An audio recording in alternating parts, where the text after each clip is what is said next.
Hello అండి, అందరికీ happy Holi.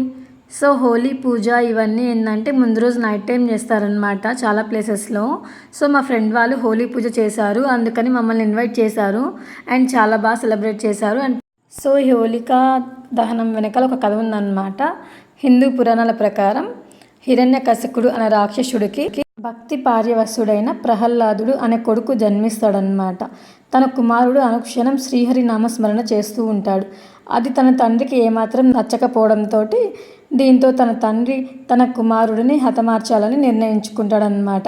అప్పుడు తన సోదరి అయిన హోలికను పిలిపించి ప్రహ్లాదుడిని మంటల్లో కాల్చేయమని ఆదేశిస్తాడు. దీంతో తను ప్రహ్లాదుడిని ఒడిలో కూర్చోపెట్టుకొని అగ్నిలోకి దూకేస్తుంది. కానీ ప్రహ్లాదుడు శ్రీహరి నామస్మరణ చేస్తుండడం వల్ల ఆయన అనుగ్రహంతో తనకేమీ కాదనమాట. కానీ హోలిక మాత్రం మంటల్లో కాలిపోయి మరణిస్తుంది. అప్పటి నుంచి హోలిక దహనం అయిన రోజును హోలీ అని పిలుస్తారు. అప్పటి నుంచి హోలిక దహన వేడుకలను చాలా ప్రాంతాల్లో రాత్రిపూట నిర్వహిస్తూ ఉంటారనమాట. సో మేమైతే హోలీని ఈ ఇయర్ ఇలా సెలబ్రేట్ చేసుకున్నాము. సో మీరు ఎలా సెలబ్రేట్ చేసుకున్నారో కామెంట్ చేయండి. అలాగే మేము ఈ హోలికా దహనం తర్వాత మంచిగా పిల్లలందరూ కలర్స్ అన్నీ కొట్టుకొని చాలా బాగా ఎంజాయ్ చేశారు. చాలా ఎంజాయ్ చేసాము. ఈ ఇయర్ హోలీ చాలా బాగా అనిపించింది. చాలా మెమరీస్ అయితే మాకు ఉన్నాయన్నమాట ఈ ఇయర్ హోలీ సెలబ్రేషన్స్లో.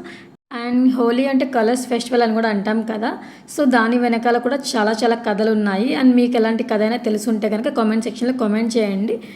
అండ్ మెయిన్గా ఇది కలర్స్ ఫెస్టివల్ కాబట్టి పిల్లలకి చాలా అంటే ఇష్టము. పిల్లలకి హోలీ ఫెస్టివల్ అంటే చాలా హ్యాపీగా ఉంటుంది.